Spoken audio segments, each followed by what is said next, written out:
ঘটনাটো মানে যোৱাকালি নামঘৰত মানে সেই আজি ভাদমহীয়া মানে নাম প্ৰসংগ হয় নাই নামঘৰত সেই তাতে মানে কি মাহ প্ৰসাদ খাই মেলি আমি বিক্ৰিয়া হৈছে বুলিয়ে সন্দেহ কৰা হৈছে আৰু তাত খবৰ পাই পেলাই আমাৰ স্বাস্থ্যকৰ্মীবিলাক তাত খবৰ লৈ তাৰপিছত দেখে যে দুই এজন এনেকৈ মানে পায়খানা জ্বৰ মূৰ বিষ তেনেকৈ হোৱা দেখি লগত আমাৰ তাৰ পৰা মানে এই খোৱাং এইটো তিলৈ CHCলৈ ৰেফাৰ কৰা হয় ৰোগীসকলক এম্বুলেঞ্চৰ দ্বাৰা 108ৰ দ্বাৰা তেনেকৈ অনা হয় আৰু আমাৰ ইয়াত বৰ্তমানো মানে আমাৰ চিকিৎসকে ট্ৰিটমেণ্ট দি আছে আৰু 5জন ইয়াৰ পৰা ৰেফাৰ কৰা হৈছে আৰু ইয়াত ছিট নধৰাৰ কাৰণে আমাৰ এই খোৱাং PHCলৈ এইখিনি ৰেফাৰ কৰা হৈছে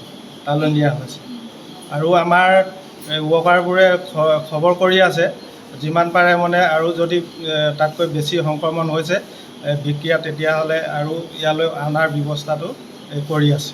কোন নামঘৰত হৈছিলে এইটো প্ৰসাদ খাইছিলে? এইটো 1 নং দিঘিয়াৰী নামঘৰ 2 নং দিঘিয়াৰী নামঘৰত।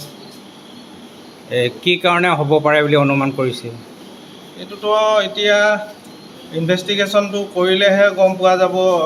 এইটো মাইক্ৰ'বায়'লজি আমাৰ আছাম মেডিকেল কলেজৰ তালৈ পঠিয়ালেহে কিহৰ কাৰণে হৈছে সেইটো সঠিককৈ গম পোৱা যাব।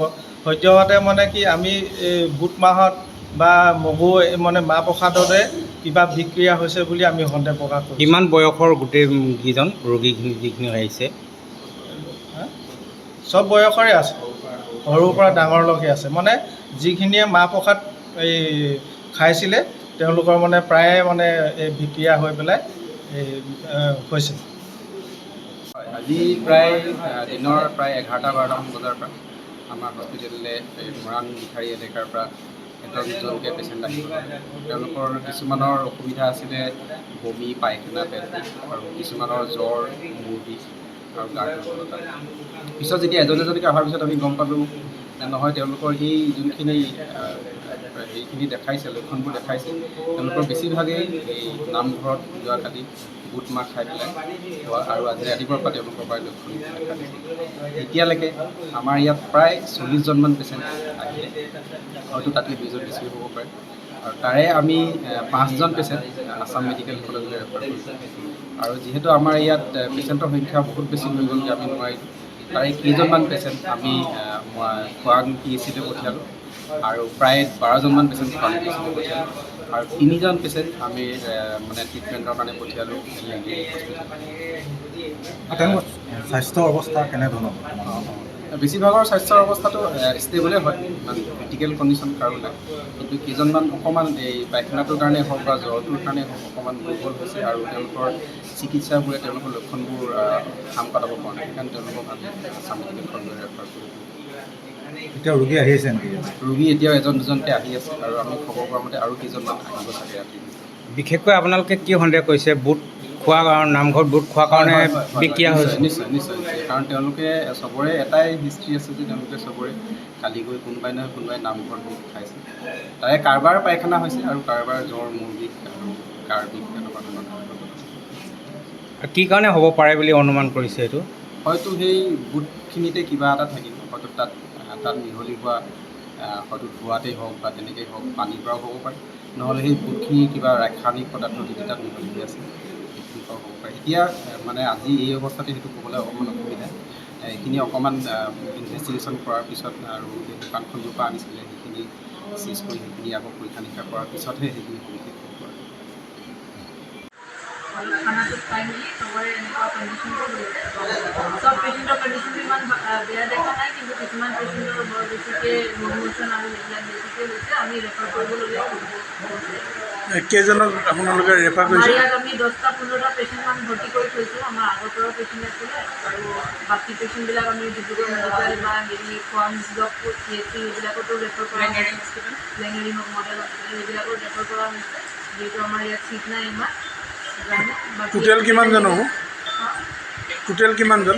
টোটেল এতিয়া আমাৰ ইয়াত 13টামান পেচেণ্ট আছে আৰু 2টামান আমি অবজাৰ্ভেশ্যনত থৈছোঁ আৰু আহিবলগীয়া আছে বুলি কৈছে মানুহবোৰে। কি কাৰণে হৈছে বুলি ভাবিছে আপুনি? ফুড পয়জনিং হৈছে, কিবা এটা খাই মেলি সিহঁতৰ চবৰে এজনে মানে কমন এটা ফুড পয়জনিং হেৰি বিশেষকৈ কি লক্ষণ দিছে? জ্বৰ, মানুহৰ বেলেগ বেলেগ ধৰণৰ, কিন্তু মষ্টলি চবৰে জ্বৰ আৰু হেৰি লুজ ম'শ্যনটো বৰ বেছিকৈ হৈছে, ভমিটিংটো ইমান দেখা নাই। সেইখিনি থেংক ইউ মেম। আচলতে কথাটো কি হ'ল, পিছবেলা মই যেতিয়া ইমাৰ্জেঞ্চি ডিউটিত আছিলোঁ তেতিয়া কোনোবাই টেলিফোন কৰে, আমাৰ ফুকনে টেলিফোন কৰি, মোৰ কাষতে আছে ফুকন, আৰু আমাৰ এটা টীম আছে, আৰু আমি এটা টীম বনাই থৈছোঁ, আৰু টীমটোত মই হৈছোঁ তাৰ ইনচাৰ্জ, আৰু বাকী আমাৰ ৰুদ্ৰেশ্বৰ আছে, ফুকন আছে। ফুকনক তেতিয়া ইমিডিয়েট মাতিলোঁ, আপুনি আহক, আৰু আমি লগে লগে we are visit to the immediately date the affected village. কিন্তু তাত গৈ দেখিলোঁ ডায়েৰিয়া নহয়, আচলতে কেছটো হৈছে কি তেওঁলোকে মাহ প্ৰসাদ খাইছিলে। টোটেল কেছ কিমান আছে মই নাজানো। যেতিয়া তিলত চিট নাইবলগীয়া আমাৰ ইয়াতে 6 cases is admitted at the খোৱাং PHC, এণ্ড বাকী কেছবিলাক আপোনালোকে দেখিছে, all cases R under control. আৰু তেওঁলোকে বুটমাহ খাইছিলে বুলি কৈছিলে, আৰু বুটমাহ খোৱাৰ পিছত এনেকুৱা হৈছে, আৰু আমি মেডিকেশ্যন ঔষধ চব আমি চবখিনি বস্তু দিছোঁ। আৰু আমি আজি টীমটো কৈছোঁ, আমি ৰাতিপুৱা কালি আমি সেইটো ভিজিট কৰিম, কি হৈছে, কিহৰ কাৰণে হৈছে। কিন্তু ডায়েৰিয়া কেছ নহয়, এইটো ফুল্লি বুটমাহ খোৱা হৈছে। আৰু আমাক চৰকাৰৰ ফালৰ যিখিনি ঔষধ দিছে, আমাৰ চেলাইন, আমাৰ মেডিচিন, আমাৰ ইটছ এণ্ড এভৰিথিং আমাৰ হস্পিটেলত মজুত আছে। আৰু আমাৰ বেড 10খন আছে, কাৰণ বেলেগ কেছে ভৰ্তি আছে, কাৰণ চ' আমি 6 cases is admitted in the খোৱাং PHC. All cases are under control. Already you have seen that the cases, all cases are now quite okay. আৰু ভাবিছোঁ এইটো কণ্ট্ৰল হ'ব। At present we are not referred to the any cases the medical college, and suppose the any emergency cases come to the Khwang PHC, যদি আহে তেনেকুৱা cash, we are ambulance, আমাৰ 2 ambulances ready, আৰু আমি পঠাম।